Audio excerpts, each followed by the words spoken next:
Assalamualaikum warahmatullahi wabarakatuh. Perkenalkan, nama saya Septian Hadad, NIM 1902011, kelas PKPB. Saya di sini akan sedikit menjelaskan tentang kolenterata. Next. Nah, apa sih kolenterata? Kolenterata berasal dari kata koilos yang berarti rongga dan enteron yang berarti usus. Jadi kolenteron yang artinya rongga yang berfungsi sebagai usus. Kolenterata hidupnya di perairan laut maupun air tawar, tapi pada umumnya di perairan laut. Nah, apa sih fungsi kolenterata? Fungsi kolenterata bisa mencegah abrasi, lalu tempat berkembang biaknya biota laut. Next. Selanjutnya, ciri-ciri kolenterata. Ciri-ciri kolenterata yang pertama, hewan bersel banyak atau multiseluler. Terus yang kedua, tubuh radial, simetris atau dua lapis sel. Yang ketiga, bentuk seperti tabung.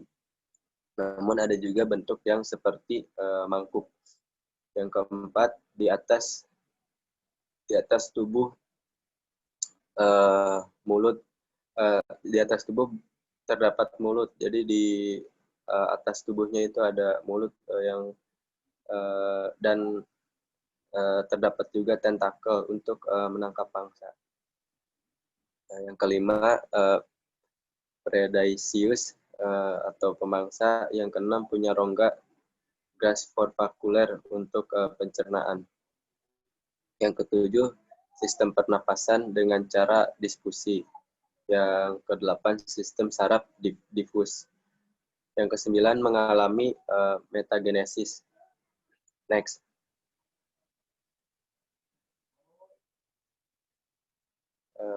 Selanjutnya, tipe kolenterata. Yang pertama, polip. Umumnya hidup spoiler atau spoiler itu individu.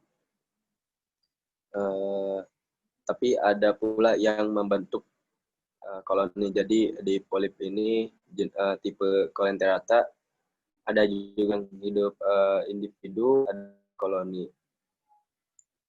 Dekat pada dasar perairan, tidak bergerak bebas. Bentuk tubuh atas membesar, di dalamnya terdapat rongga gastrovakuler. Jadi kenapa si tipe polip ini tidak bisa bergerak bebas? Karena dia tuh biasanya tertanam di batu-batuan karang seperti itu. Yang kedua, medusa. Fase medusa merupakan fase generatif atau seksual, di mana pada fase ini menghasilkan sel telur dan sel sperma. Next.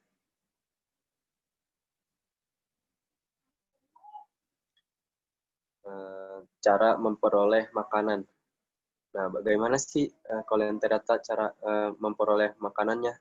Kolenterata hidup di perairan yang jernih dan umumnya mengandung banyak partikel-partikel organik. Jadi kan tadi di awal bentuk kolenterata itu ada bentuk tentakel sama mulutnya. Nah, si tentakel dan mulut itu, si tentakel biasanya buat menangkap partikel-partikel organik ini, lalu dimakan.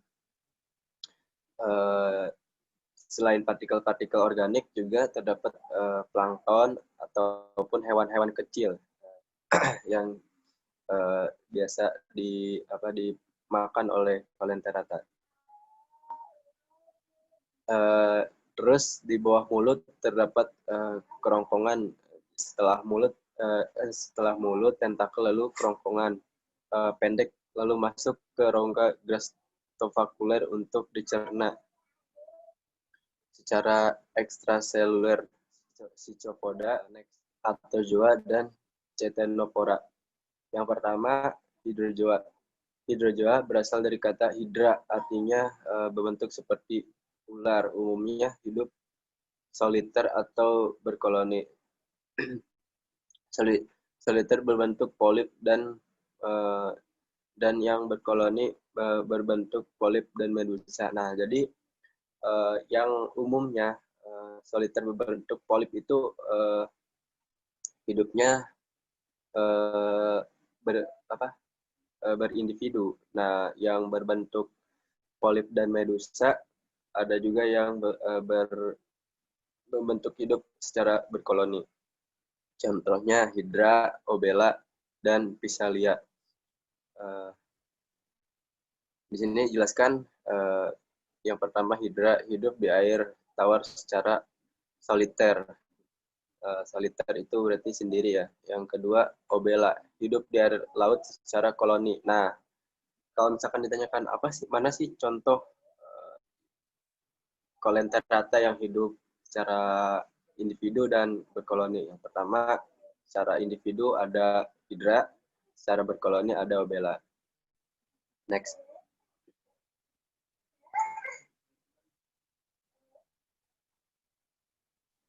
Nah, yang kedua, masih bersangkutan dengan klasifikasi coelenterata.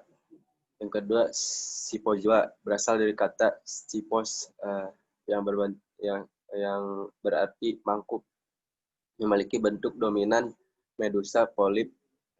Bagian atas akan membentuk medusa lalu lepas melayang di air.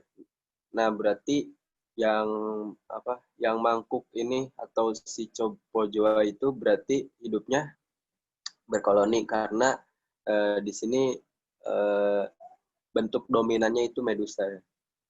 Di mana medusa itu kebanyakan hidupnya berkoloni atau berkelompok. Nah, yang ketiga, Anthozoa. Anthozoa berasal dari kata anthos atau bunga. Hidup di laut berbentuk polip, tidak punya fase medusa. Nah, berarti Anthozoa hidupnya itu secara individu dan juga bisa secara berkelompok. Next.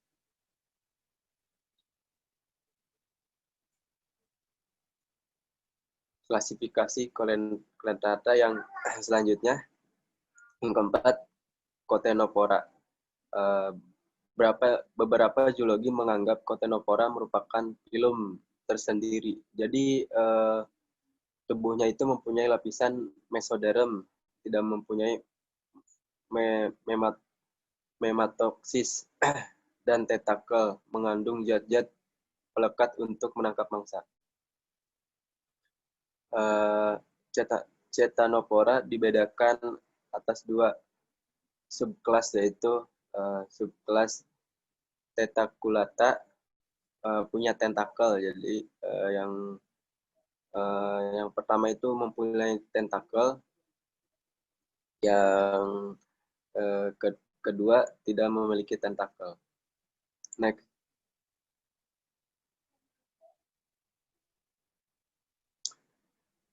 Nah, peranan coelenterata di sini yang pertama tadi sudah saya sebutkan, menahan abrasi. Yang selanjutnya di sini sebagai bahan makanan. Contohnya yang makan makanan coelenterata itu ubur-ubur. Yang kedua, anemon laut, mawar laut sebagai hiasan bawah laut atau akuarium air laut. Seperti kita ketahui, coelenterata itu memiliki bentuk dan warna yang bervariasi, dan kalau misalkan terbentuknya secara koloni dan banyak, itu bakal terlihat sangat menakjubkan. Ketiga, terumbu karang yang bagus dan eksotis. Nah, bisa menarik wisatawan. Bukan hanya menarik wisatawan, tapi juga menjadi ladang untuk pariwisata atau tempat berpariwisata. Yang keempat, terumbu karang juga berfungsi sebagai tempat berkembang biaknya biota-biota laut. Next. Sekian saja yang saya bisa sampaikan. Mohon maaf jika ada kata-kata yang tidak berkenan. Sekian, terima kasih.